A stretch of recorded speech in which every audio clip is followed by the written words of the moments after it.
morning on a Friday. Welcome into In Touch with Indiana Sports, powered by HoosierIllustrated.com. John Alden with you as always. And I believe some apologies are in order for not having a show on Wednesday. I'm not sorry for taking the day off just because my new work schedule really had me feeling gassed midway through the week. And I guess my body hasn't adjusted super well to this new schedule that I have going on. But we're feeling better now. And hopefully the further I get into this, the easier it will be getting up, around 3:45, 4 in the morning and heading off to the lovely facilities of iHeartRadio in downtown Louisville, Kentucky. But we're not here to talk about Kentucky. We're here to talk about Indiana sports, as a matter of fact. And I'm glad to have you along here on this Friday. If this is your first time, welcome in. Hopefully you enjoy yourself. Hopefully you stick around for the entire thing. We got a lot to talk about today, at least a lot. And when I say a lot, it's not that we have a bunch of different topics to get into, just a lot of things to react to, preview when it comes to the world of the Indiana Hoosiers. And we're going to start with basketball today because, not only did they play last night, it gives them a reason to kind of have the headlining spot on this wonderful show that is In Touch with Indiana Sports. Maybe it's a crapshoot. That's up to you to decide, of course. But as soon as I get to talking about football here in a little bit, I feel like I won't be able to stop. So I'll go ahead. I'm going to start with reacting to what happened at Simon Skjodt Assembly Hall last night as the 16th ranked Indiana Hoosiers improved to 4-0 after defeating the UNC Greensboro Spartans 69-58. And if you missed our immediate reactions, you can check that out on our, the same place you're watching this, on our YouTube page. Myself and Kyler Staley reacted basically immediately after the game ended and kind of evaluated what we saw between the Hoosiers and the Spartans in that game. And for those who did or didn't get to watch, not the post-game show, but the actual game, it was very much a roller coaster of really good things, bad things, players who were getting hot and streaky, and then all of a sudden you see a new lineup and things just look like they've gone completely off the rails.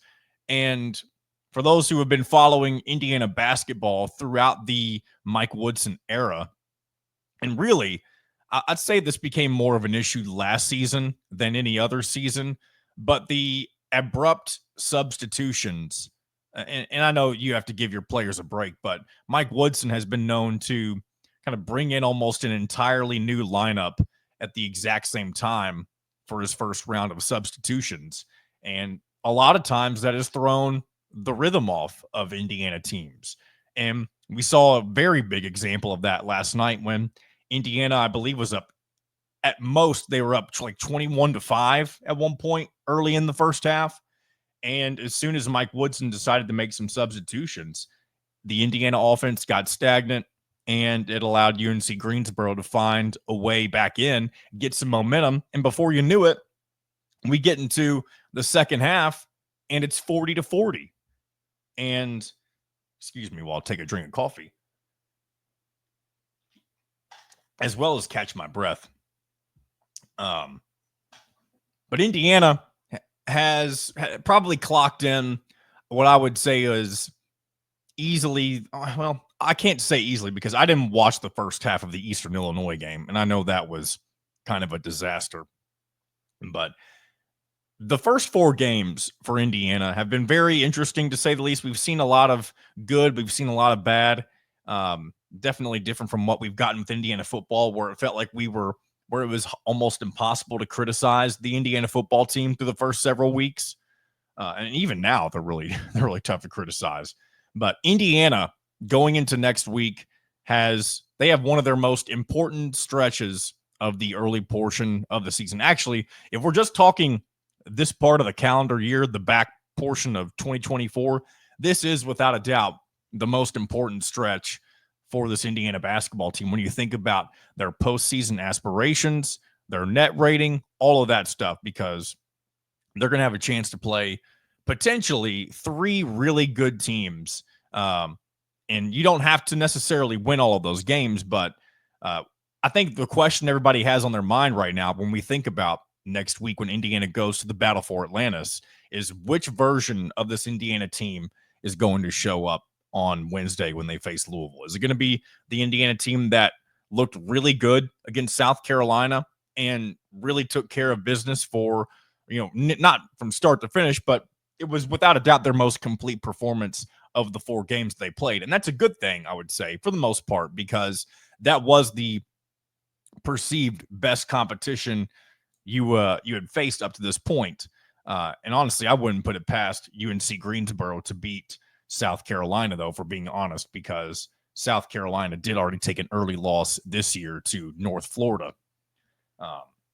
But when you think about the different performances Indiana's put in this season, they did really well against South Carolina, which you would hope, like I said earlier, that's the performance that really stands out, right? Because Indiana's going to go down to the Battle for Atlantis and face 3 different opponents that provide different challenges. And of course, we only know who the first one's going to be for sure, being Louisville. And then depending on what happens in that game, they'll go on to face either Gonzaga or West Virginia in the second round. And then it could be one of 4 different opponents when you get to the final day on Friday, Black Friday. And so it's going to be interesting to see because, as you've heard me allude to a few different times, Indiana is going to face a completely revamped Louisville team on Wednesday.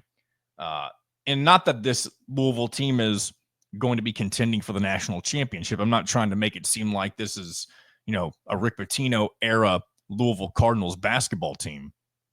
But this is definitely going to pose.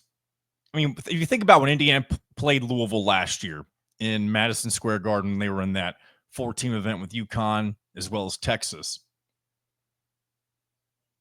They were playing against a Louisville team that had come off their worst season in history with Kenny Payne. They won 4 games. And then last year, they ended up finishing with only 8 wins. And so 12 wins over the course of 2 seasons was without a doubt enough for Louisville to move on from one of their own, Kenny Payne. And they brought in somebody, Pat Kelsey, who has completely, like I said a second ago, rejuvenated, given this program some life.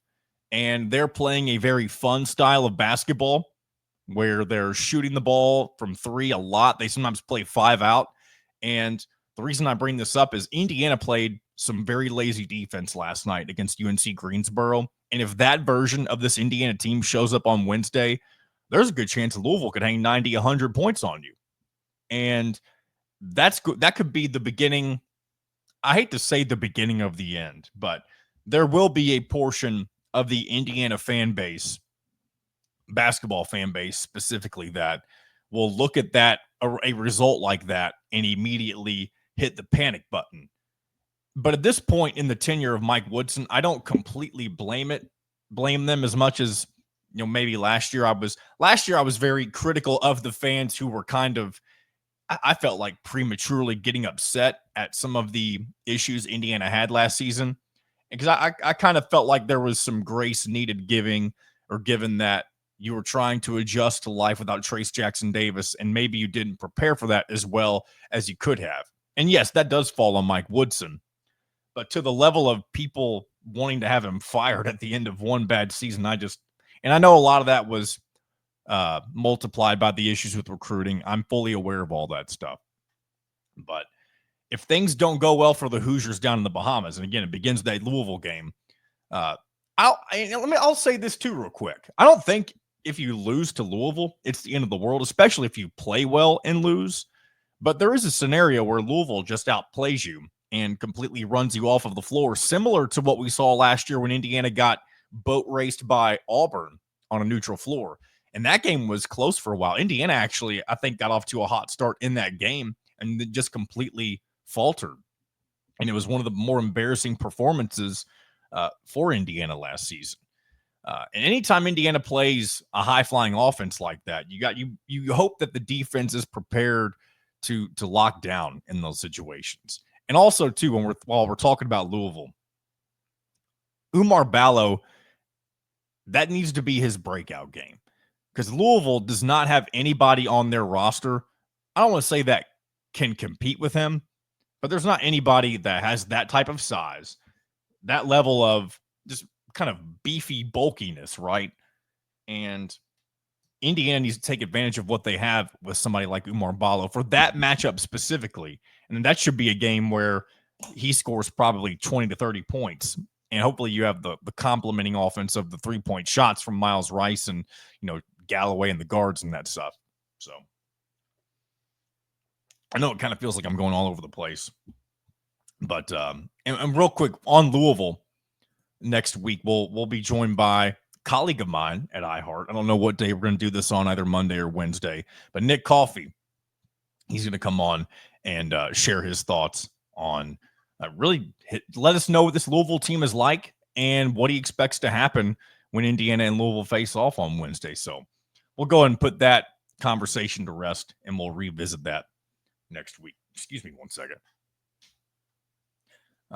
Sometimes I wish I had like a cough button, and I guess I do. I can mute myself and instead of moving away from the microphone. But that's what happens when you're producing and hosting at the same time. You got a lot of moving parts, and sometimes you stop yourself in your tracks. That's why it's important. I've got to keep my notes in front of me. I got to know where I'm going to next. Things get a little hectic sometimes,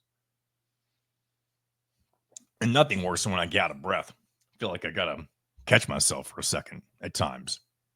But we'll go ahead. I do want to go ahead and transition into what I think most people are excited about for this upcoming weekend. And that is probably definitely for this weekend, it's the biggest college football game of the Saturday, of the whole weekend in general. And definitely the biggest game for Big Ten purposes. And of course, when it comes to Indiana and their history. And you've heard me say, and you'll hear me say here in a little bit when we talk with Jeffrey the Greek, not a single regular season game in the history of Indiana football has been bigger than this one. And Indiana's beaten Ohio State before, but it's not been since 1988. And I couldn't even tell you how good or bad that Indiana team was that beat that Ohio State team. All I know is that this Indiana team can officially, I guess you can say unofficially, but all in Indiana, let's just, we'll just say officially. No one's fact checking me like in this instance with this show, because and when I say fact checking, there's nothing to fact check. If Indiana beats Ohio State tomorrow, they will be in the college football playoff. I think they could lose to Purdue and be in the college football playoff at that point, right? Because at that point, what do you equate that Purdue loss to? What, Northern Illinois for Notre Dame? It wouldn't be a good look by any stretch of the imagination to come off a win like Ohio State and lose to what is without a doubt the worst team in the conference in Purdue. My point with this is that Indiana can comfortably say with a win tomorrow that they will be participating in the first ever college football playoff that features 12 teams. And they'll have a shot at getting even the 1 seed at that point. They'll go on to face Oregon in the Big Ten championship game a couple of weeks after that. And again, depending on what happens with Indiana and Purdue, I guess they may not be in the Big Ten championship unless I don't know the tiebreaker scenarios if they were to lose to Purdue. I feel like it doesn't matter what happens in the Purdue game because what would happen is if they were to beat Ohio State and lose to Purdue, they would be 11-1. Ohio State would already be 10-2. They already have their second loss.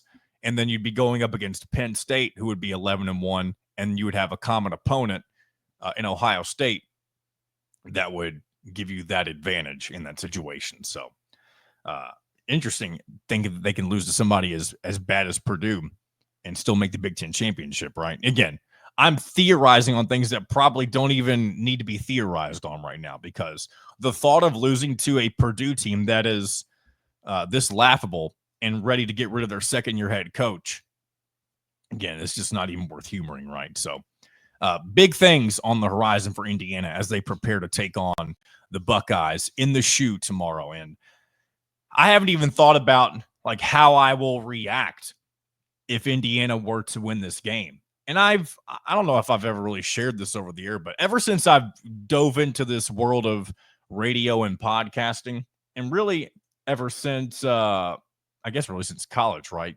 Where, you do practice radio and stuff like that. You have your own little show that nobody gives a shit about. but you do it anyway for practice. But they teach you in school, for those who are unaware, I'm sure some of you are, or maybe even many of you are. They teach you to be objective, and whenever you do a show as a fan, like that's okay. At least to me, it is. And I think this day and age, it is generally accepted that it's okay to be a fan. Um, you just have to do your best job to, at times, put your bias aside and evaluate things for what they are. But one thing that's kind of come with that territory is kind of just learning to. I don't when I've watched Indiana at any point this year, I can probably count on one hand the amount of times I have gotten super like uppity excited and emotive during like when I'm watching a game. Now, if I were there in person as a fan, that would be a bit of a different situation, of course, because you're in the environment where you're around everybody else who's getting excited, and it would just be easy to go along with all of that. But for some reason, my body, it seems like, is just programmed, or has been reprogrammed, I should say, to not react to anything. Like my first reaction when Indiana gets a touchdown, no matter who they're playing, is to pull out my phone and tweet out an update on the score. And I know that not like people don't necessarily care to see that, but I know some people don't watch the games, and if they happen to follow me and they see a score update, then that's great. That's what's great about the hashtags. You can just sit there if you're unable to view the game and just follow along with people who are tweeting about what's going on. But anyway, that's what's interesting about it. Like I used to get so into it, and I am into it, but I just express it differently. But I used to be so loud. I think part of it's being married too. I know my wife, and she's a football fan as well. But I think I've learned that she doesn't like, the really loud clapping and, screaming at the television, which again, couldn't tell you the last time I've done that. And if my parents are listening to this, they are very aware of, I used to be horrible. I remember they used to say they were going to get me a foam brick to throw at the TV instead of getting mad and like maybe I would have my phone next to me and I'd slam my phone on the ground. Like I would get so angry when things would go wrong, but so elated when things would be going right as well. And so I think one thing I've tried to tell myself, like with this Indiana Ohio State game, is that if they win, especially if they win big, or maybe it doesn't matter, maybe it's to win in general, but there is going to be a realization that will take place that tells me that Indiana is among the elite teams of college football, and there is no reason to think at that point that they can't go on to win the Big Ten championship and even the national championship. Those are words that have never come out of Indiana fans' mouths. I mean, realistically, maybe jokingly, of course, but no Indiana fan has ever said those words. And that door can be flung wide open on Saturday if they take care of the Ohio State Buckeyes. And that's very exciting. And I'm looking forward to the game. And I'm not as nervous as I thought I would be. Because what's the reason to be nervous? I'm not the one playing. And I'm sure I'll be nervous. I'll be nervous as I'm watching, but there's no reason to be nervous leading up to it. I'm more aggravated with the talking heads who, the whole week, all I get is YouTube video suggestions of different personalities arguing about why Indiana should or shouldn't be in. And I will say this, I've been glad to see Joel Klatt going to bat for the Hoosiers, because he is one of my favorite college football personalities, and to see him kind of be in Indiana's camp when it seems like 90% of the others who have a national platform are not, especially those affiliated with ESPN. It's nice to see. So I'm just ready for the narrative of the strength of schedule to be over. I pray that Indiana can do what they've done all season long, and that's just execute. The only time we really didn't see Indiana execute, and we did just in a different way, was against Michigan. And that was more of the defense figuring out ways to execute than the offense. And it's great that this team can complement each other like that when one unit is struggling more so than the other. So, I don't know. Do I sound excited? I hope I do in some way, shape, or form, but I'm going to go ahead. I'm going to bring in our man, Jeffrey the Greek, from the Eyes on Big podcast. And he and I are going to continue this conversation about Indiana football, and he'll share his perspective on what he thinks will happen during this game tomorrow. And it's a great conversation. I hope you enjoyed. So without further ado, from the Eyes on Big podcast, Mr. Jeffrey the Greek. Joining us now from the Eyes on Big podcast, it is none other than Jeffrey the Greek. Once again, glad to have you on In Touch with Indiana Sports, Mr. Jeffrey the Greek. Oh man, I'm happy to be here. There are a plethora of things to talk about with Indiana football right now. So I'm honored to be on anytime, but especially honored to be on right now this week. So I once again, thanks for. Well, one thing that's crazy is that obviously I've had you on a few different times throughout the season, and obviously going back to the beginning of the year, you and I kind of previewed the year for not only the Big Ten, but for Indiana specifically. And we both knew that there was kind of an off chance that things could go really well for Cignetti, but there is not a single Indiana fan, outsider, Big Ten fan, whatever it may be. There's not a single human being that thought the 2024 Indiana Hoosiers were going to be sitting at 10-0 at this point in the season with a chance to, I don't know if they would clinch a Big Ten title berth with Ohio State, but they'd be all but clinched it, if that makes sense. With all you have to do is beat Purdue at home for the old Oaken Bucket to get to Indianapolis. There's not a single person who thought any of that was going to happen at this point. Yeah, I was on the Cole Kublik show back in late summer, and they asked me about surprise teams. So I can pat on the back by saying I told them Indiana, and a certain co-host of theirs kind of giggled and scoffed at me. So I only had Indiana picked at 6-6 to make a bowl. And my thing was just like, I think they're going to surprise people to be a lot better than what people expect. I mean, I saw some predictions 2-10 for Indiana this year. I mean, it wasn't that crazy to see those predictions for Indiana, back in the stations. So I feel somewhat vindicated that I was more correct, but even I'm way off. Even I'm 5 games off, probably maybe 6 on what the regular season prediction was. So the patting on my own back has to come to a stop. Everybody sold Indiana short. It's been incredible. It's got to be surreal for you and your fans. Well, I love to go back to Big Ten football media days when Curt Cignetti outright brings up the fact that Indiana was picked 17th out of 18 teams and talks about how in years past at James Madison, Elon, whatever it may be, that he's been picked last in the league a couple of different times. And every time that's happened, they won the conference. And I'm not saying Indiana's about ready to win the Big Ten. They very well have a shot to do so, but it is just wild that we're here. It is reality. There are times where it's still hard to realize. I think it's going to really hit me this Saturday when Indiana takes the field against Ohio State and what is essentially their biggest regular season game in the history of their program. And I could not be more thrilled that that's going to take place at noon on Fox with Gus Johnson and Joel Klatt, their sultry voices on the call. Some people don't like Gus Johnson, and I get it, but there's still a sense of that you're playing an important game when they're on the call. Yes. Yeah, Gus gives it that big game feel. And I got to say, neither one of the sultry voices, they both take a backseat to you, John. Your voice for the radio is off the charts.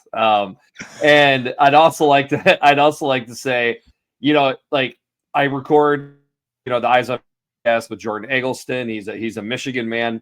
And it's funny because the phrase, well, Indiana only beat Michigan by 5 is being thrown about and nobody's blinking an eye. If we just need more proof how amazing and crazy this season is, that's thrown out there. And then, you fold that right into a top 5 matchup in the horseshoe. Yeah, we get top 5 matchups in the horseshoe all the time, but they don't happen the second to last weekend of the season with Indiana being one of those teams. It's going to be awesome.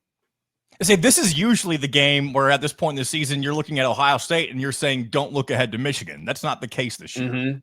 They absolutely have to win this game. They'll be in the playoff if they lose. I mean, unless they lose to Michigan as well. But if they want to find themselves in Indianapolis, then they absolutely need to beat Indiana this weekend. Yeah, I mean it. I've seen a couple ex-Indiana players, Indiana fans getting annoyed, which I get. How many people are already chalking this up as a W for Ohio State? We at least got to have the conversation on what happens to Ohio State if Indiana wins this game. Like nobody's really talking about that at all. I got to think Signetti loves it. Just another gigantic chip that he can place right on the shoulder of his players. It's just one of those things where I always think about in the college football world, there seems to be a situation when too many people are assuming something somehow with the college football gods that just increases the chances of the opposite actually happening. So I don't know. I'm loving how this sets up as much as possible if I'm a Hoosier coach, player, and fan. And that's the thing too. Like when you watch the CFP ranking shows that have been coming out each and every week, and now especially this one that happened this past week, I feel like they were very heavy on the Indiana chatter for one, but they kept talking about the Indiana-Ohio State matchup in particular. And all of them, unless I've missed something, just throw out the idea of what does Indiana need to lose by to still be considered relevant for the college football playoff, and not even genuinely humoring the fact that this team is capable of winning this game. Will they win? It's going to be very difficult to do. I have not made a prediction on this game, and I don't know that I'm going to. I'm not going to wager on it. And I have been wagering on Indiana a lot this year to cover their spreads because they've been really good at doing so. Yeah. But there's too much on the line. There's too much of the big game feel for both teams, of course. And there's also so many things that we don't even know how they're going to play out. Like one thing we'll get into here in just a second, I guess, is the Seth McLaughlin, however you say his name, the center for Ohio State, who's injured for the rest of the season. And when you lose somebody who is that pivotal, I mean, anytime you lose a center, that's a really difficult thing to replace on your offensive line. But for an elite team like Ohio State too, that's going to be something that's not something you want to have to adjust with going into a big game like this. No, especially with the defensive line that is extremely talented. And, Ohio State has already had some issues along the offensive line. I mean, the offensive line was a concern before the season even kicked off for a lot of Ohio State fans. Now, I thought it was fine, but it was thin, and it's been made more thin by injuries. I mean, every time I turn on an Ohio State game, there seems to be an offensive lineman limping off the field. This time it happens in practice. Sounds like it's a torn Achilles.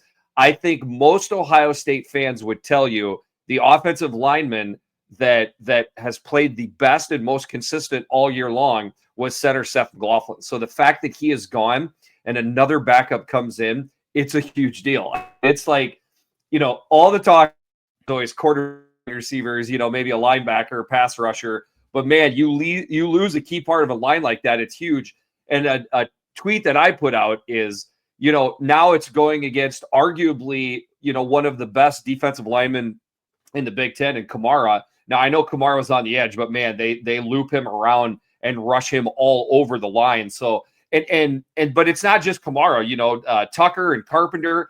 I think a lot of people are going to turn into that Ohio State Indiana game. Non-Big Ten fans, Big Ten fans, it's going to be one of the very first time, I guarantee it, one of the very first times they've ever seen this Indiana Hoosier team play, because I've been fighting these SEC knuckleheads all week long on Twitter, as I'm trying to prop up Hoosier, the football team. And by the way, shout out to Hoosier fans that have been following me in droves this week. It's awesome I'm not trying to farm Indiana fans. It's what I see. I mean, I've watched Indiana play pretty much every single one of these games.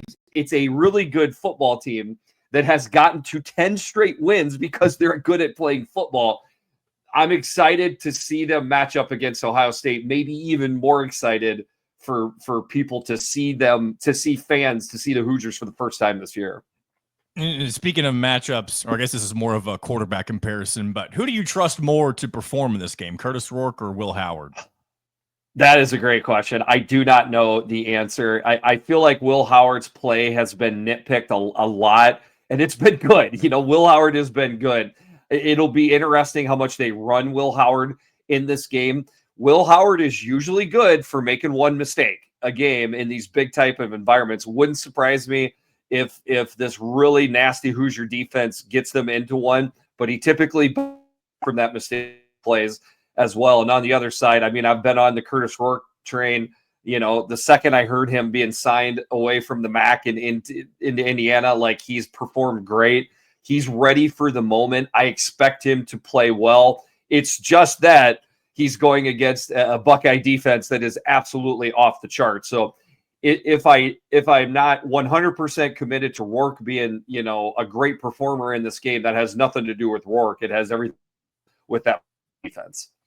Do you think there's a certain way that this game needs to be played for Indiana to come out of this with a win, or do you think that they can win? They've shown they can win in different ways this year, but it's obviously a different animal when you're going on the road playing against arguably one of the best teams in the entire country, of course.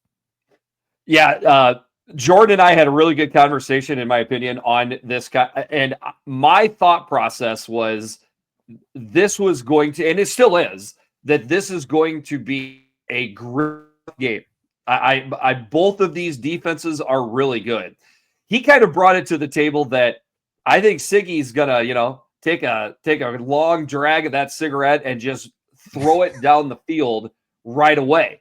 Because what we saw Ohio State struggle with in that Oregon game was the downfield passing attack.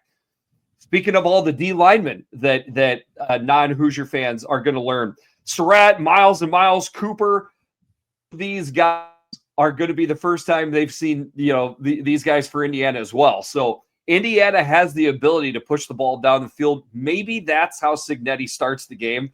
Dude, I just get giddy thinking about it as far as how this game starts out. It's going to be, I don't know is my answer, but it's going to be awesome to find out.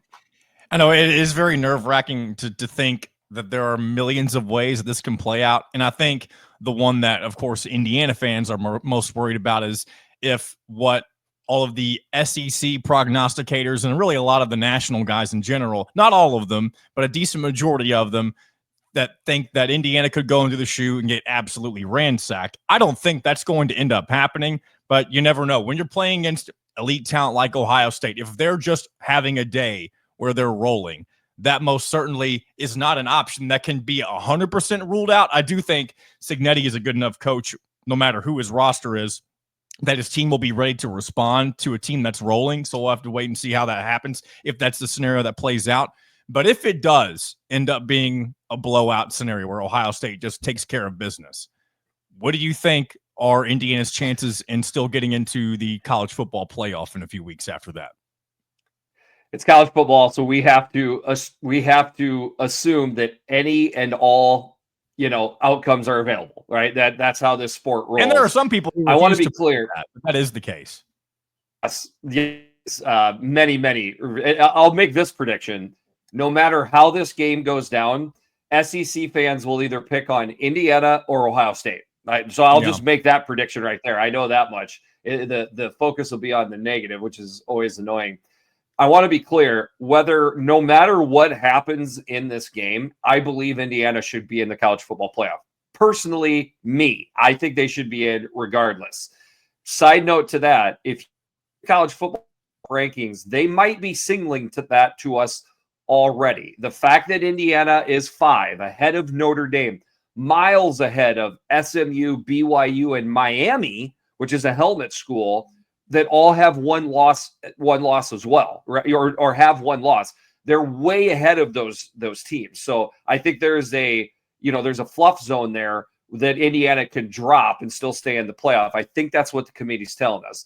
However, I'm nervous, it's a bad enough score that in the public opinion, they would strike down Indiana enough where then you really got to look at other scores. Like, if I'm an Indiana fan, I'm cheering for Army, this Saturday. I'm cheering for Florida this Saturday. Like, there's some of these other games, but nobody's taking that into account. They're just looking at how it currently sits now.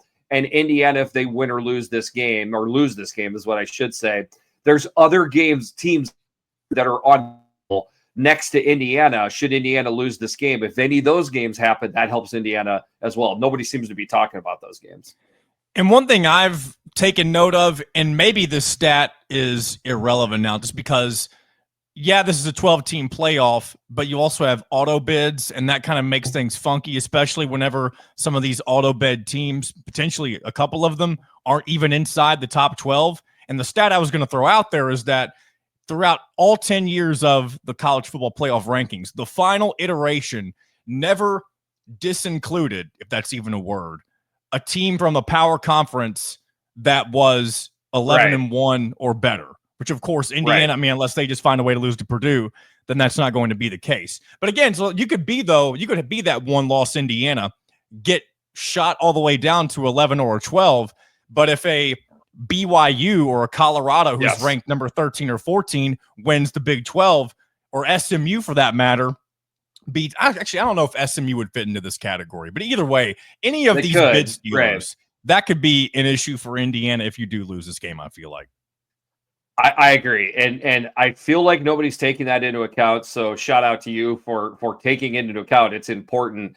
It sure looks like to me that, the non, let's just call it the non-big and SEC teams to get in are going to be, it's going ACC winner, the Big 12 winner, the G5 winner, and Notre Dame. Okay, so there's 4 right there, and then 4 from the SEC and 4 from the Big 10. So that to me seems like that's the most plausible scenario for how the breakdown is going to be. There won't be 2 teams from the Big 12. I can almost guarantee you that. I really think there's a very small chance for the ACC. It's just going to be the ACC winner that gets in. So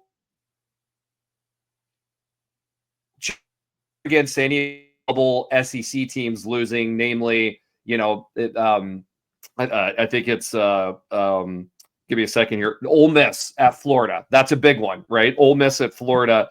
And then, Bama at Oklahoma isn't, again, in the college football playoff or in the college football world. Bama losing at Oklahoma isn't impossible. So that would be another huge one for the Hoosiers as well. Yeah, it's very crazy. I love all the madness. I know I tell you what, anytime I watch these college football playoff ranking shows, Greek, I look at Reese Davis and he looks like he is so annoyed at everything that is taking place. I don't know if he enjoys it or if he's just, kind of embracing the nonsense, but he always seems like he is so aggravated with guys like, I don't know why I'm blanking on their names, but the two dudes who are sitting in the middle with them, and they're going back and forth on whether Indiana is good. I wish I could. One of them is a former Ohio State guy, and I'm just blanking on Joey Galloway. Joey Galloway. Yeah, Joey Galloway had a galaxy brain comment that Curtis Rourke. Oh yeah, bench Curtis Rourke. This game out, which is, I don't even know how that gets brought. Like, you should be suspended for the rest of the regular season after making a statement that stupid. But that's just one thing. If this may not even be smart to say, but like, if you're ever going to bench Rourke, it's going to be after you potentially beat Ohio State against Purdue. That's when you bench Rourke, right? Right. Maybe I'm wrong. I mean, obviously, I wouldn't bench him, period. But no, neither one of those things are going to happen. I think if you mentioned about benching Curtis Rourke he'd be fighting you pretty quick on that. It's silly to even talk about. But again, it just. I unfortunately, it will be brought into the conversation and make things close if Indiana gets beat to the tune of 40, something. That's about the worst I can picture it being. Anywhere close. Like, I would say within 13 to 17 to 20 points, I think Indiana is fine. Georgia, absolutely boat race Texas. That was a 15-point loss. There's another one. Georgia beat Texas bad, and Georgia got beat by Ole Miss pretty bad. We're not talking about those, losses at all. And that's the second for Georgia. So Indiana should be able to get a grace loss in there as well. It gets ridiculous that we wind up talking about best losses and quality losses and stuff like that. But I think Indiana should deserve it. Now, if you turn around and get beat and you lose the old Oaken Bucket, I've lost, the ability to fight for you anymore. Yeah, but don't do that. It's hard to even. No, don't do that. One last thing before we wrap this thing up. So Cignetti received a reworked contract during the bye week, where he is now on an 8-year, or I guess beginning next year, he'll have new 8 years. He'll get paid nearly double his salary, going from $4 to $8 million. And I think that would take him to, 2032. He'll be around 72, 73 years old at that point. Just what do you make of that in general? Do you think he's genuinely hoping to be around for the long haul, or do you think he would eventually leverage it for something else in a couple of years? Just what are your thoughts on when that took place? I'm a hopeless romantic. I say he wants to stay in Indiana, and I hope he does. But the first thing you look at is, what's the buyout clause? And I don't know if I've seen that They or haven't not. revealed But that yet, I don't believe. Well, there's probably a reason why they haven't. Yeah. But long story short is you have to make the move if you're Indiana. I've seen people compare this to Mel Tucker. That's ridiculous. Tucker was a flash in the pan. Cignetti has been winning games for a long time. We can Google him. We know that is the case. So it's not the same thing comparing him to Mel Tucker. So certainly Cignetti deserved it. Certainly Indiana had to make the move. It was the right thing to do. We'll see how it plays out. I would say at least another year or two at Indiana. And then if Indiana keeps winning games like that, but he feels like he can't get over the hump at the talent level, maybe possibly you see it then. But in that scenario, you have just signed up and assumed 2-3 years of excellent Indiana Hoosier football. Every Hoosier fan takes that deal, this summer, if they said that's how that's going to play out and you're happy about it. And I'll tell you what, I've already thought about what things could look like going into the offseason, because I think there's a few things that are going to happen. One, I think the entire staff's going to get gutted. The OC, DC, even maybe Tino Sinceri from the quarterback's coach. I think unless they're able to get significant pay raises and they'd rather, stay as, coordinators instead of being head coaches at smaller schools, maybe that's a way that you retain some of those guys. But seeing how he tries to restructure a staff in the future, whenever most of these guys have been with them for a very long time, that could have been a big part of the recipe for this immediate success, on top of the fact that he brought in so many guys he was already used to coaching winning football. Yes. So whenever he creates a brand new roster once again next year, he's going to have in mind what he wants, but it's not going to be as obvious to him what's going to work out in future seasons as maybe it was for this coming season, or the season that's currently happening. So I'm not saying that he's going to fail, but it's definitely the challenge to be successful in the season following the current one is going to be very interesting, because it's not like Indiana fans expect him to win 10 plus games every year, but it is going to be interesting from year one to year two, what that's going to look like. It's a great question. Obviously, the only people that can answer that question is Kirk Cignetti and the coordinators and assistant coaches and their wives. Okay. And what I'm getting at is, it is going to be interesting to see how these things shake out over the college football playoff, because now you have the era, is what I should say, because now you have more teams that have access to the college football playoff, which means you don't need to be at the absolute top level of college football programs in order to get into the big dance. Okay. So then, like Tino Sinceri, looking at him, he says, maybe he's a little bit different because he wants to be a coordinator. I'm drawing a blank. Who's your offensive Mike coordinator? Shanahan. Right. Yeah. Mike Shanahan. Okay. Thank you. Mike Shanahan might be the type that says, I'm fine being an offensive coordinator here where I love my boss and the expectations aren't so outlandish where the second we dip below and only win 8 games, they're not trying to run my ass out of town. I'm telling you, that's not a nothing burger. Like, guys appreciate that, assuming that they have an internal drive that they want to get back, on top and stuff like that. So, like, going into the meat grinder that is the SEC, going into the meat grinder that is Ohio State, Ryan Day has won a standing amount of games. They're trying to light his ass up every time they have a bad quarter, let alone lose a game. So, like, I don't think it's nothing that there are a lot of coaches that maybe want to avoid that situation and staying in nice, beautiful, Bloomington, Indiana might not be as bad of a deal as people think it is. For real. Jeffrey the Greek from the Eyes on Big podcast. If you want to hear everything he talked about with, was it Jordan this week, or did you have on Big Kurt with you? Jordan. Yep. No, Kurt did the recap, but Jordan and I always break down the games. And shout out to Jordan for coming on to talk about the Michigan game last week. And if you want to hear his prediction, both their predictions, I should say, on what they think is going to happen on Indiana, Ohio State, check that out on really anywhere you listen to podcasts, right? It's all over the place, I'm assuming. Yep. That Eyes on Big podcast, Spotify, Apple, where what have you. We're there. Appreciate you as always. And I don't know when we'll check in again. Maybe playoff time if Indiana does happen to make it. Because I mean that would be, we're already in uncharted territory. I've been saying that all season long, but I mean there's just there's more hurdles to keep going, and it's so fun to keep seeing them clear them. I hope they keep doing so.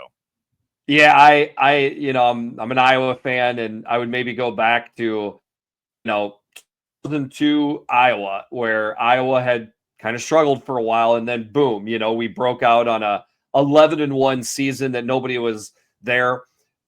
We still love and look back nostalgic terms with that season. You're in the middle of it right now, Hoosier fans. Like, soak it all in.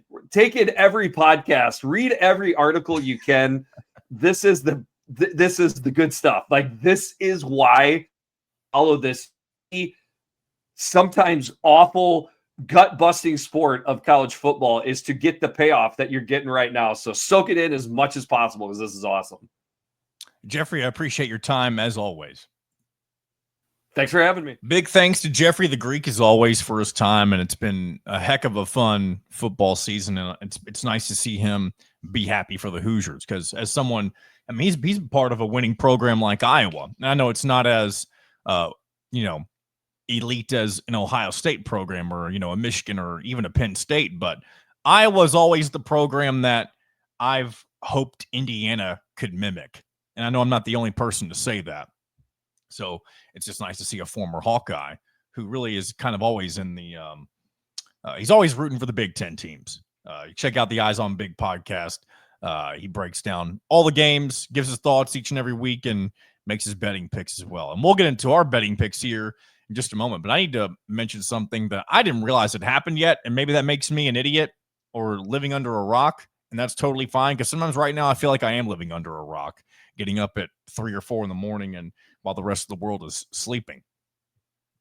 I guess would that mean everybody else is under a rock? I don't know.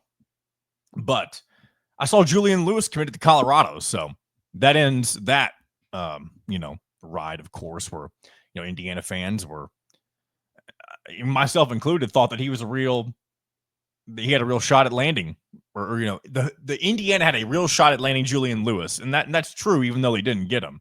But I do remember Colorado kind of becoming the new favorite later on as the year progressed. And hey, if Coach Prime is having success and you like that's your vibe, then more power to you. And I realize this brings up a comment, and I wasn't planning on getting into this. Somebody, Five Lefts on the YouTube comments, if you're listening, shout out Five Lefts. He said, I've been wrong about Deion Sanders all season long. Oh man, you've been since the beginning. I don't think he said that. That's just kind of the way I think of it sometimes. And he's not wrong. And there's just a lot. And I know I'm not the only person who he was doing a lot of talk without a lot backing up at the time, because he was coming off a 4-8 year. And so I thought a lot of the preseason stuff where he was just kind of, Deion being Deion, which, you try to tell me, Five Lefts, that's just how he's going to be. Again, it just seemed like it was a little nonsensical coming off the season that they were having. And I'd be saying the same thing about Curt Cignetti too, if he was having a 4-8 year. I promise you that. But they're not having that right now. They're in contention to win the Big 12, and they may very well do that and be in the college football playoff. So the Coach Prime experiment will continue on in Colorado, and it's what's the word? I am stumbling all over my words right now for whatever reason. It's giving some good returns. I guess that's probably what I'm looking for. So we'll see what happens with that. Yeah, so Julian Lewis going to Colorado to probably be the starting quarterback next year when Shedeur Sanders jumps to the NFL. finishes the season this year, and I'm sure he'll step right into that role. And I mean, it'll be interesting to see how that works out for how that works out for him. And Indiana's got, plenty of. I think honestly, part of what it is that he knows he's going to step into that role immediately. Where with Indiana, they kind of already know their path for the next several quarterbacks, at least with those who are already on their roster. Now, Kurt Cignetti could always go and find a veteran in the transfer portal and shake things up a little bit. But as it stands, I mean, Taven Jackson will more than likely, especially with what we've seen from him this year, step into that starting role next year for Curtis Rourke when he's gone. And then after that, you've got a couple of freshmen who are highly touted that will end up battling it out for that starting position before I guarantee you the other one inevitably ends up transferring, because that's just the world we live in. And why would we expect anything less? That's just, players can do what they want. But those two being Alberto Mendoza and Tyler Cherry, that will eventually, and I believe at the beginning of the season, Alberto Mendoza had a leg up on Tyler Cherry, at least on the depth chart. And I don't know if both of them have taken snaps. I know Mendoza took some snaps in the Western Illinois game, if I'm not mistaken. But yeah, that'll be interesting to see how that plays out in the future. And then again, I think a lot of that is why Julian Lewis probably ended up choosing. And again, it's I'm not trying to make it not about Colorado, because I know that they have a good thing going on there too. But something that probably pushed him away from Indiana a little more so than people would have thought is that they kind of have things figured out when it comes to a line of succession for the quarterback room in the next couple of years. But maybe I'm absolutely wrong. We'll see. Let's get into my picks for the week. And I don't remember exactly. I don't remember if I shared how well I did last week. I had a couple of smaller parlays, and then I missed a couple of bigger ones. But I've got a couple of different ones laid out for this week as well. And I'll go ahead and start off with what I've got for Friday, tonight's games. I've got Michigan State minus 13.5 at home against Purdue.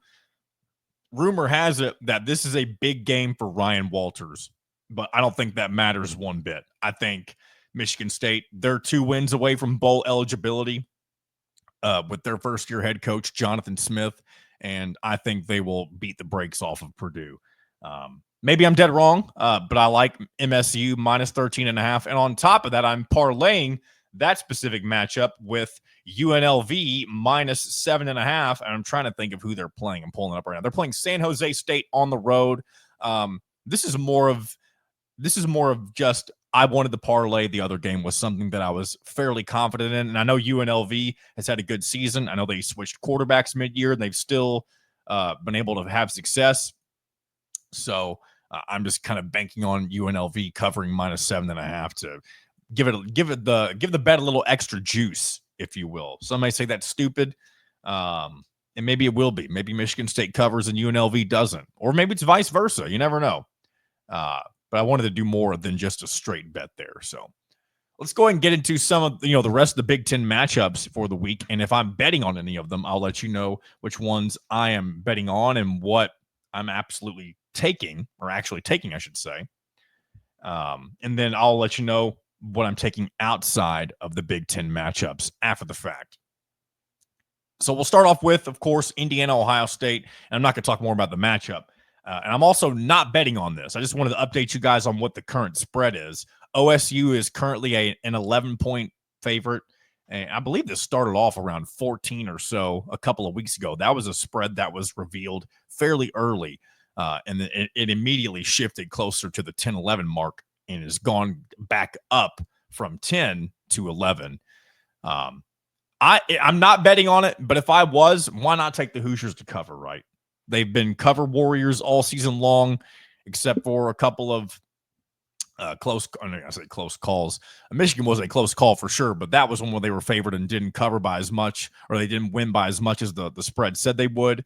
And then FIU at the beginning of the season, depending on which sports book you looked at, they covered and didn't cover, depending on how early you got in on it, that type of thing. But I think Indiana could cover. If you're someone who likes to bet on the Hoosiers, I'd try not to do it a lot, because that's a double dose of disappointment if they don't cover and they lose, which again, they haven't lost this season. But of course, this is one that they are more than likely to lose than others.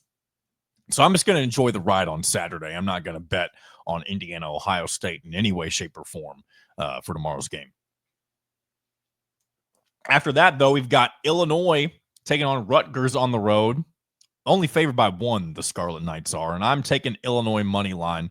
And with the bet that is, or with the spread that is basically a pick 'em, you might as well just take the money line, just because that gives you slightly more juice on the payout if it hits. And I just think Illinois has shown that they're the better team when they play like it. They don't always play like it. We've seen some disappointing performances from the Illini, and Rutgers really had a hard fall earlier this season. And even though this is on the road for Illinois, Rutgers has already secured bowl eligibility.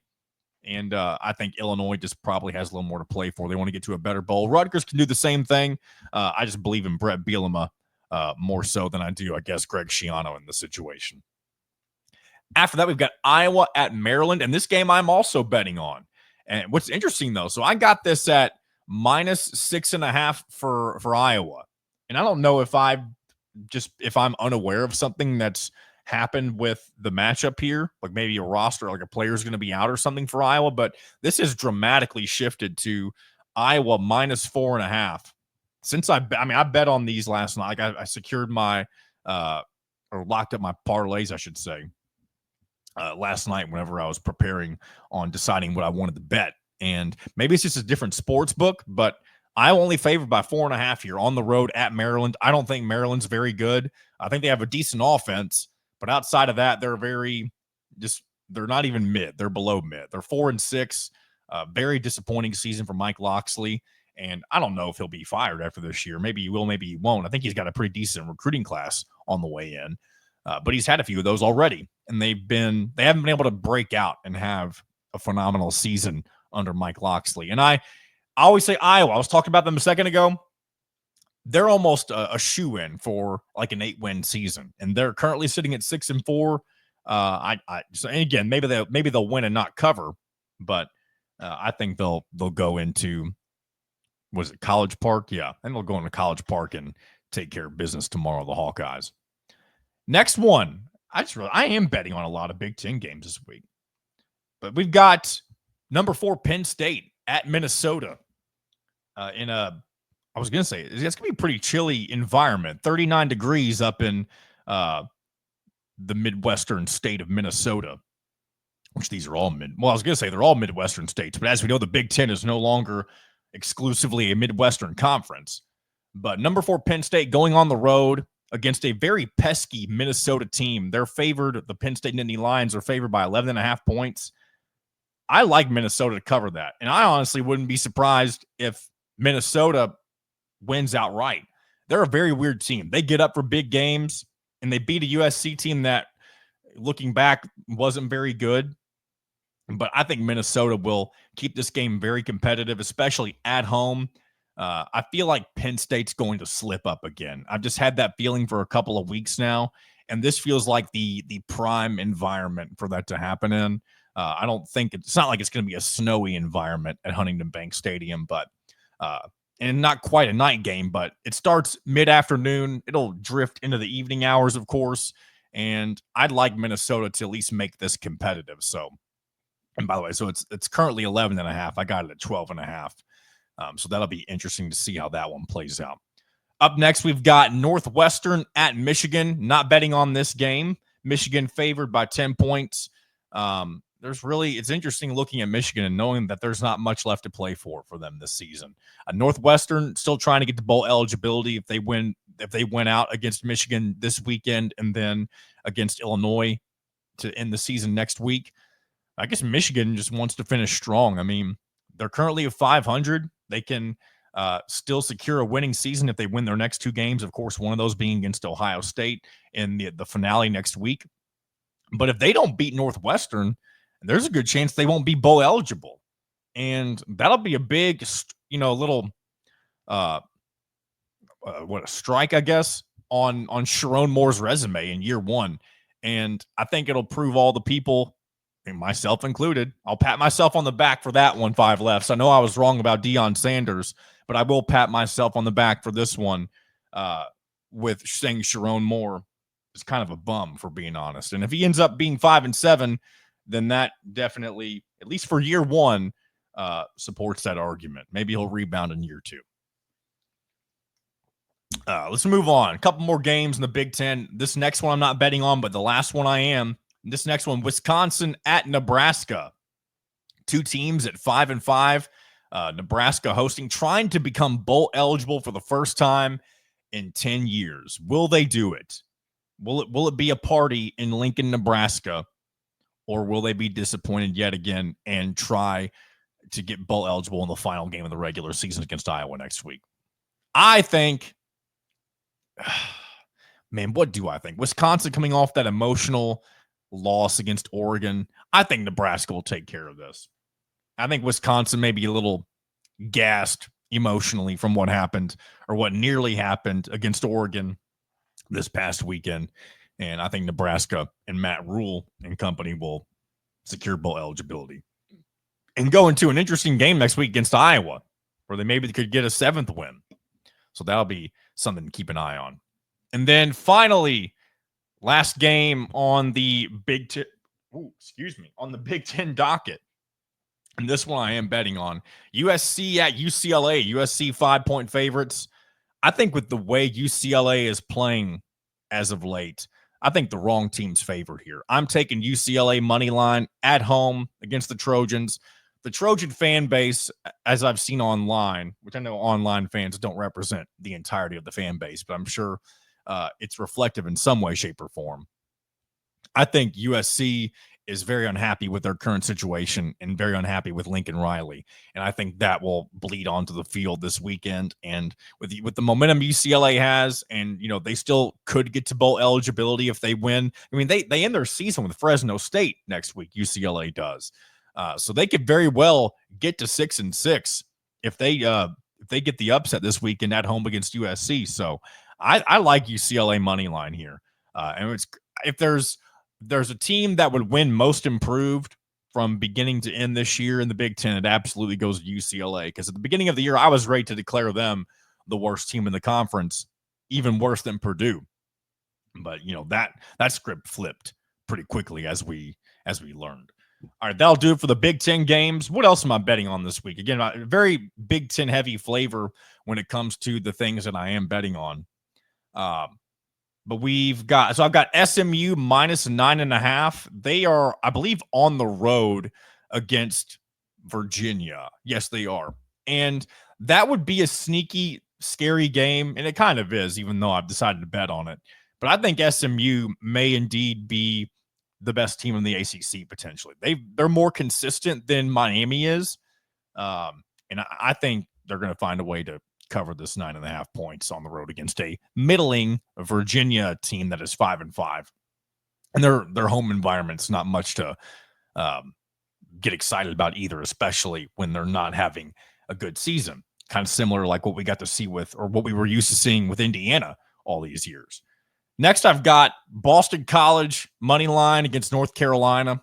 This is simply because I think North Carolina's one of the, I was going to say overrated. They're not overrated. They're 6-4. They've had an okay year, but North Carolina has had some very questionable results, including that very weird loss to James Madison, where I think they gave up 70 points, if I remember right.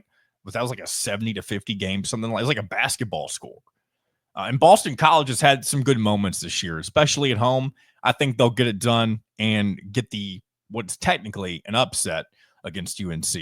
So I got BC money line here. And then finally, I'm taking Army plus 14.5 against Notre Dame. Now, last time I bet on one of the, almost said the Naval Academy, which is Naval Academy. I was trying to find the word, one of the service academies, which was Navy, to win outright against Notre Dame. That did not work out well for me at all. Of course, Army hasn't given us a reason to doubt them just yet. And I think 14 is a lot of points, especially against a Notre Dame team that, even though they have improved a lot since their loss to Northern Illinois, they still have shown that vulnerability. So I think with Army squarely trying to find themselves into the playoff, they have a lot to play for here. And I think this will be a very competitive game. I like Army plus 14.5. So That'll do it for my picks. And before we wrap up this edition of In Touch with Indiana Sports, let's do some non-revenue shout-outs for the week. And we'll start off with men's soccer. They learned their fate for the NCAA tournament, and they'll be playing. I was going to say the winner of, but they already know who they're playing.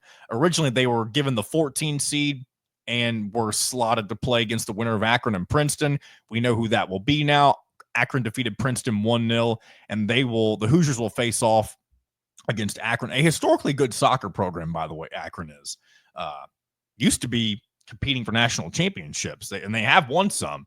They've been the best team in the country in terms of like the seeding in years past. I know when we think of Akron, we think of the MAC and not being very good and that type of stuff in pretty much every sport, but that's not necessarily the case for soccer.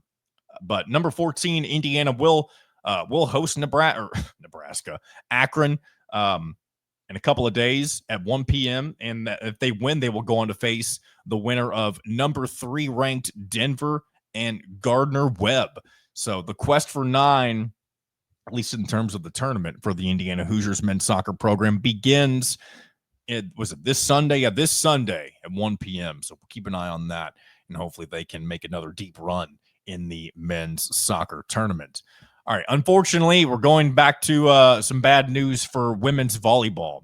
Last time we chatted, we were talking about women's volleyball.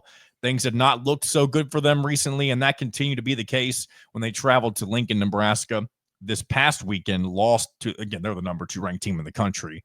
Lost 3-0, and then they'll continue their season tonight back at home, I should say, against UCLA, and then they will play against Ohio State this Sunday in hopes of rebounding from really their recent long-standing losing streak for the last couple of weeks. Or is it really that long? No, they did get a couple of wins earlier this month, the beginning of the month, but they'll look to reverse their fortunes as they get down into the home stretch of this season.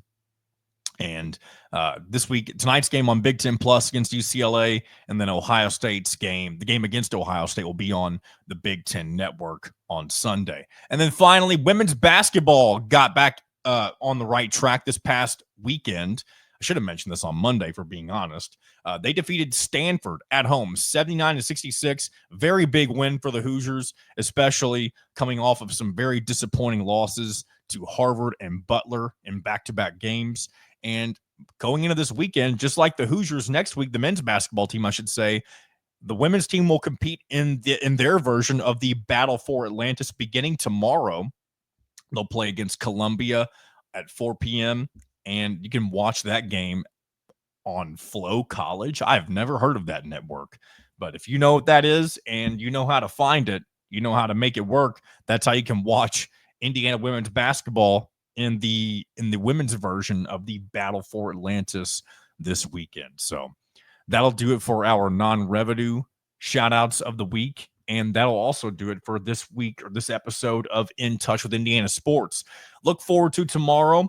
Look forward to doing a post-game wrap-up show for Indiana versus Ohio State, and hopefully it's another good week to, hopefully it's good news to react to, I should say.